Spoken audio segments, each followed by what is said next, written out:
అట్లే ఉదయం పద్మ గారు ఒకసారి అట్లా వేస్తారా? పద్మ గారు ఒకసారి చూస్తారా? మంచి వాక్యం చెప్పారు. అసలు ఎంత సామెతగానే చెప్పారు. ఆకలి వాడి ముందర ఆకలి తీరిన వాడి ముందర అన్నం దండగా ఎంత టక్కని చెప్పింది ఆమె. నాకు ఆశ్చర్యం వేసింది. ఆయస్సు తీరిన వాడికి పెళ్ళెందుకు ఇట్లే చెప్పుకుంటూ వచ్చింది. ఎంత చిన్న వాక్యాల్లో యాక్చువల్గా అవలేదు కదా. అసలు ఒకసారి చెప్తారు మేడం పద్మ గారు, మీరు ఒకసారి చెప్తే ఎంత సభ అంతా అలరిస్తారు మీరు. అలాగే మన సరస్వతి గారు, సరస్వతి నమస్తుభ్యం అని శ్రీనివాస్ గారు ఎప్పుడు అంటుంటారు. కాఫీ కావాలన్నా సరస్వతి, భోజనం పెట్టాలన్నా సరస్వతి. ఇట్లాంటి మంచి వ్యక్తులను మధ్య మనం బతకడం నా దృష్టిలో చాలా ఆనందంగా ఉంది. ఆ మంచి వ్యక్తులను కలయిక చేయడము లక్ష్మీదత్ గారికి సాధ్యమైంది. నిజం చెప్పాలంటే ఆమె విజయ్ గారు చెప్పినట్టు వాస్తవంగా అందరినీ ప్రేమించే గుణం, ఎవరిని తిరస్కరించే గుణం కాదు, ఆవిష్కరించే గుణమే ఉంది. కాబట్టి ఇప్పుడే ఈ పుస్తకానికి రూపకల్పన చేసిన బండారి గారు వచ్చారు. బండారి గారు కూడా 4 వాక్యాలు మాట్లాడాల్సిందిగా కోరుతున్నాను. అయితే ఎవరిని వదలం ఈరోజు. అదే ఏం మాట్లాడతారు అందులోనే ఇప్పుడు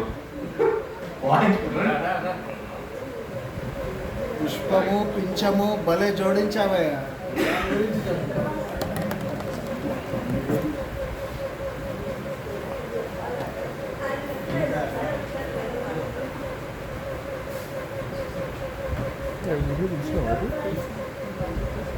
అందరికీ నమస్కారం. ఇది అంటే సభలో ఫస్ట్ టైం మాట్లాడారు, ఎప్పుడు మాట్లాడలేదు. అయితే నాకు సాహిత్యం అంటే ముందు నుంచే ఇంట్రెస్ట్ కాబట్టి ఇట్లాంటి పుస్తకాలు దాంతోపాటు బిజినెస్ కూడా అవుతుంది. ప్రింటింగ్ చేయడం, డిటిపి చేయడం, కవితలు ఇంతకుముందు సార్లు మ్యాగజైన్ చేస్తుండే నేను.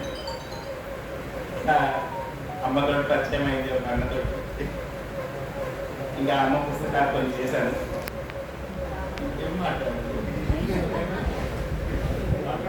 ఇంకా అమ్మతోటి ఎట్లా అంటే అది నిజంగా అమ్మనే. అమ్మ నన్ను సొంత కొడుకులాగా చూస్తుంది. ఎప్పుడు ఇంటికి వెళ్ళినా ఏదో ఒకటి పెట్టండి, తిని వెళ్ళాలి, ఖచ్చితంగా తినడానికి. ఇంకా నేను వెళ్తున్నా అంటే ఖచ్చితంగా ఇంకా 2 ఐటమ్స్ ఎక్కువనే చేసి పెడుతుంది. అందుకనే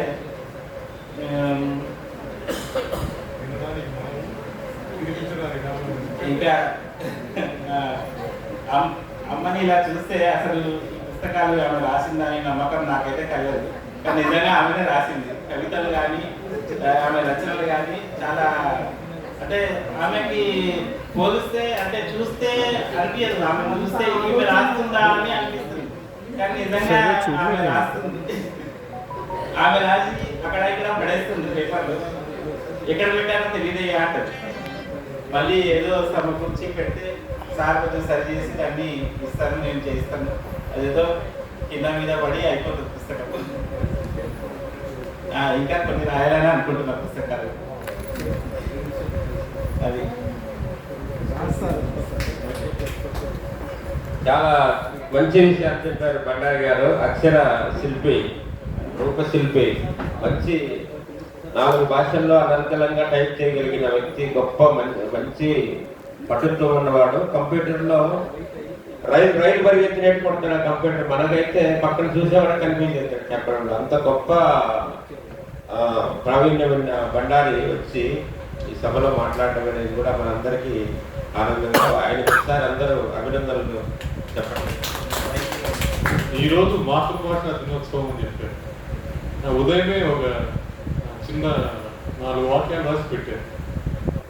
మా అమ్మ హిందీ మాట్లాడేది, ఉర్దూ మాట్లాడేది, తెలుగు మాట్లాడేది, మరాఠీ కూడా మాట్లాడేది. కానీ ఎట్లా వచ్చింది నీకు నేను ఎప్పుడు అడగలేదు. ఇంట్లో మాకు మాత్రమే అది పరిమితం.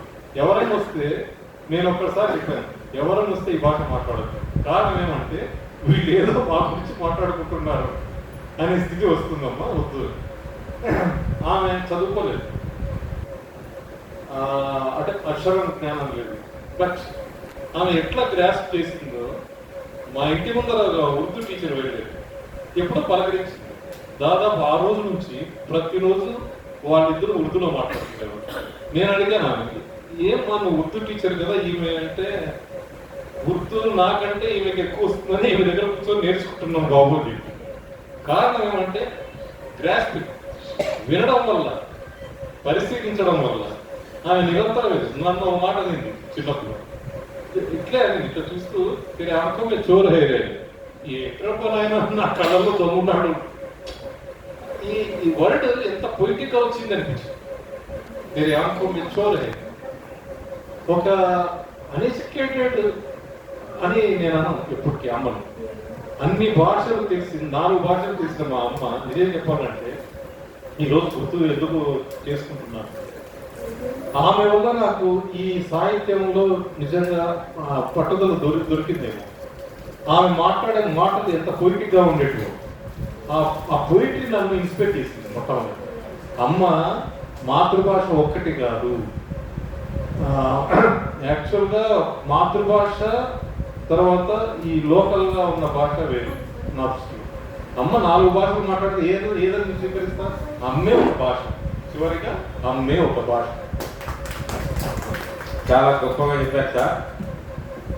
అమ్మ అన్నిటికీ సెంటర్ ఆఫ్ గ్రావిటీ కదా ప్రతి ఒక్కరికి, అందరికీ. అమ్మ గురించి ఏ వర్ణిస్తాను చెప్పండి. మనం అంత గొప్ప అమ్మను మనం ఈరోజు మనం అంటే ఎంత అమ్మను గుర్తు చేసుకున్నా అమ్మను మనం తీర్చుకోలేదు.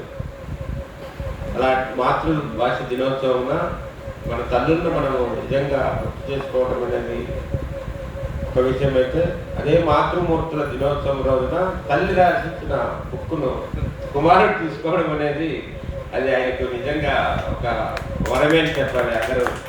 అయితే ఇప్పుడు అందరూ ఇంత మంచి సాహిత్య సభకు వచ్చి వారి కాలాన్ని అంతా వెచ్చించి ఇక్కడ వారి టయాన్ని మనకు ఇచ్చి ప్రజలు ఇక్కడ ఉన్న వారితో పంచుకున్నందుకు ఇప్పుడు ప్రతి ఒక్కరికి ధన్యవాదాలు తెలియజేసుకుంటున్నాం. అట్లాగే ఒక అంతిమ చివరి కార్యక్రమంగా అంటే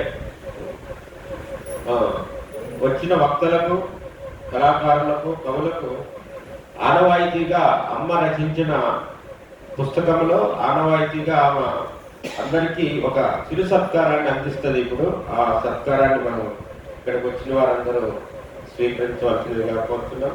అట్లాగే మార్చి 1వ తేదీన ఈ లలిత కళాభిరామ పింఛము 21వ వార్షిక పురస్కార ప్రదాన సభ రవీంద్ర భారతి హైదరాబాద్లో సాయంకాలం 6 గంటలకు నిర్వహిస్తున్న ఆ ఇన్విటేషన్ కూడా ఈనాటి పెద్దలు అమ్మే ఆ కార్డును కూడా అందరికి రిలీజ్ చేసి చూపించవలసినదిగా, ఆవిష్కరించవలసినదిగా కోరుతున్నాము. నరసింహ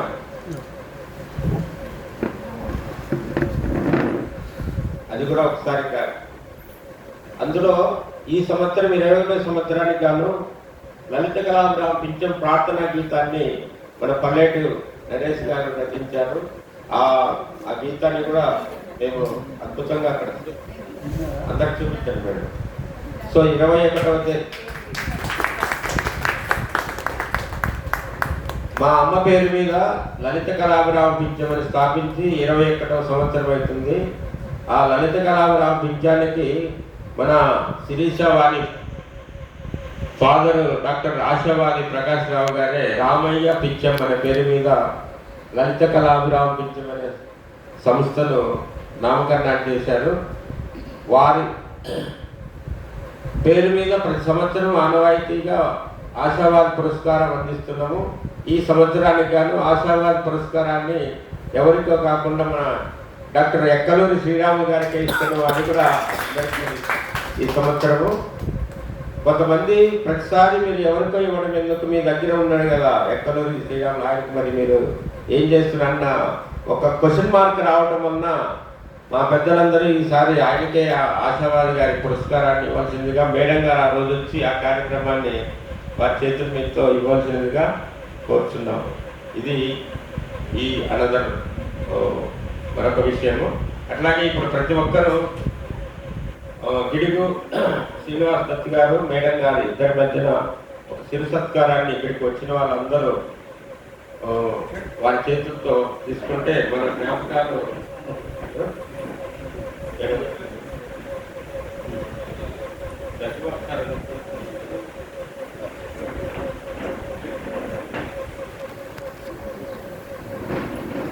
సో ఈనాటి ఈ కార్యక్రమానికి కాలంతో నా కలం కవిత్వాన్ని పరిశీలించి క్షుణ్ణంగా మనందరికీ తెలియజేసిన ఒక యువ కవి ధరావత్ భీమన్న గారు ఒక సత్కారాన్ని అందుకోవాల్సినవిగా కోరుచున్నాము. మేడం సార్ ఇక్కడికి వచ్చేది.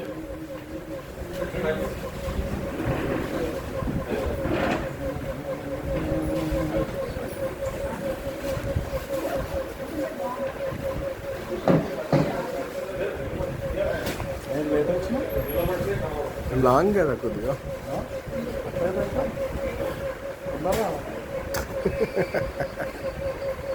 మీరు వచ్చాకనే కదా స్టార్ట్ అయింది. వాస్తవంగా భీమన్న సార్ ఈరోజు రాలేని పరిస్థితి అయినా కూడా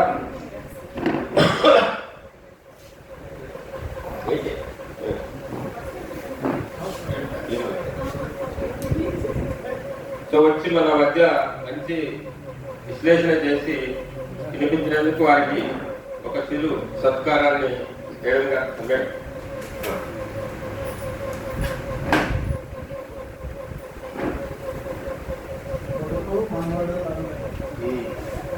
చాలా సంతోషమైన రోజు.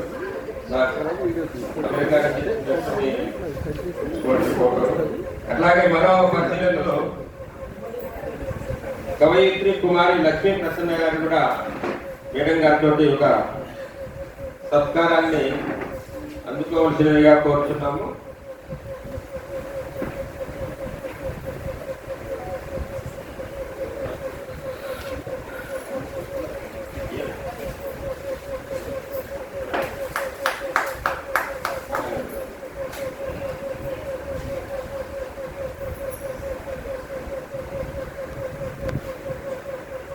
అలాగే మరొక విలువైన సమయాన్ని మనకు వెచ్చించిన ఆత్మీయ అతిథులు చల్లగాలి మంజులా రాణి గారికి కూడా ఒక సత్కారాన్ని